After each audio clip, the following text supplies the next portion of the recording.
नमस्कार दोस्तों, मैं शिवानी वर्मा लोकगीत चैनल में आप लोगों का स्वागत है दोस्तों। और आज मैं आप लोगों के लिए लेकर आई हूँ बहुत ही प्यारा ये सोहर गीत है। तो आप लोग एक बार जरूर सुने इस गीत को और फुल वॉच करें दोस्तों, और प्यारा सा कमेंट करें। और ये गीत भाई बहन पर आधारित है, और खासकर ये खिचड़ी त्योहार आ रहा है तो बहन के लिए तो बहुत ही ये होता है कि भाई हमारे दरवाजे पे आए। तो आइए सुने ये प्यारा सा गीत, सोहर गीत खिचड़ी पे है। द्वारे से आवाई सासु बहुहरी आरजी करई बहुहरी आरजी करई हो, सासु आई गए सबके बीरनवा खिचड़िया जलाई कई हो, सासु आई गए सबके बीरनवा खिचड़िया जलाई कई हो। द्वारे से आवाई सासु बहुहरी आरजी करई बहुहरी आरजी करई हो, सासु आई गए सबके बीरनवा खिचड़िया जलाई कई हो, सासु आई गए सबके बीरनवा खिचड़िया जलाई कई हो। यतनी बचन सुनई सासु बहुहरी से बोलाई बहुहरी से बोलाई हो, बहुहरी तू तो की नई हर में झगड़वा के तू है पूछी हाई हो, बहुहरी कबहू न मुख भारा बोलियू के तू है पूछी हाई हो। यतनी बचन सुनी बहुहरी सुसुकी सुसुकी रोवैया अंगनवा में रोवई हो, सासु नहीं के हो किसी से बायरवाना, किसी से झगड़ाई हो, सासु सजीन तू ही बोलाऊ हो,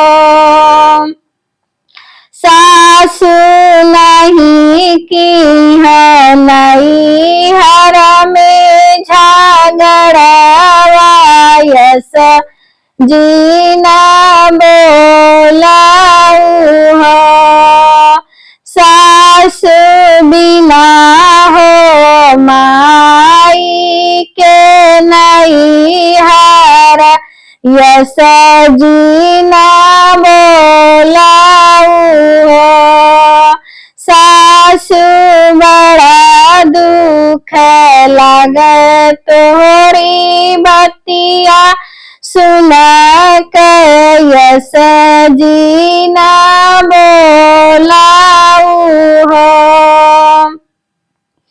भैया तो बाटे अकेले भाऊ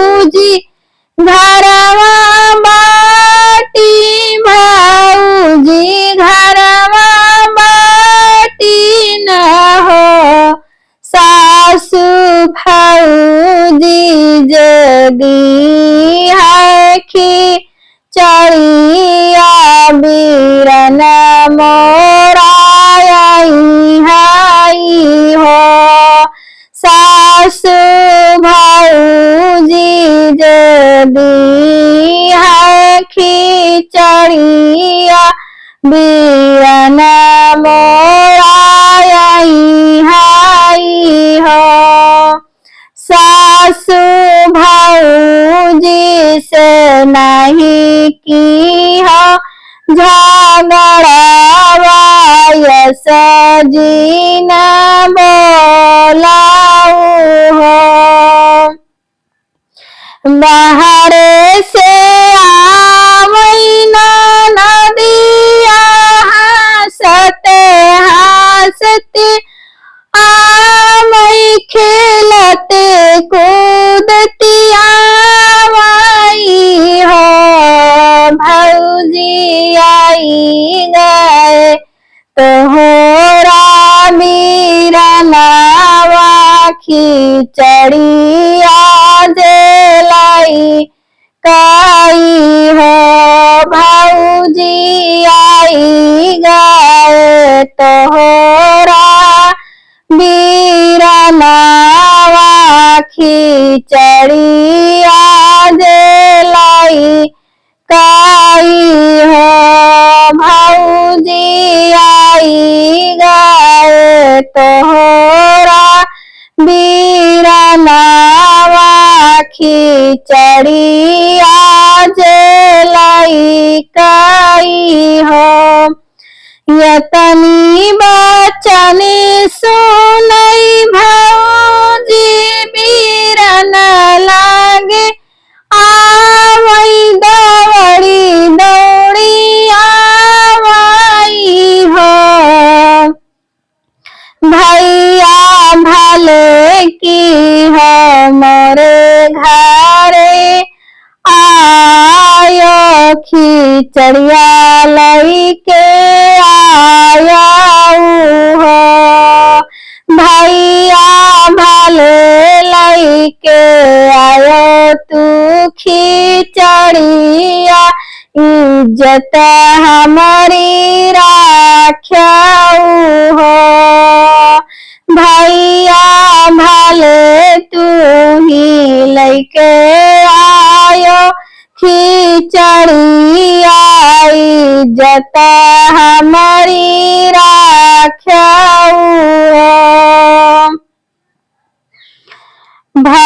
पकड़ी के बाह बहिनी भेटई बीरन काई भेटाई पकड़ी भले रोवाई हो। बहिनी कवन संकट तोहरे जियारा काहे के रोई हो। बहिनी कवन संकट तोहरे जियारा काहे के जीन रोई हो। बहिनी कवन संकट तोहरे जियारा काहे के रोई हो। चुप रहा मोरी बहिनी अब यस जीन रोयू अब यस जीन रोआऊ हो।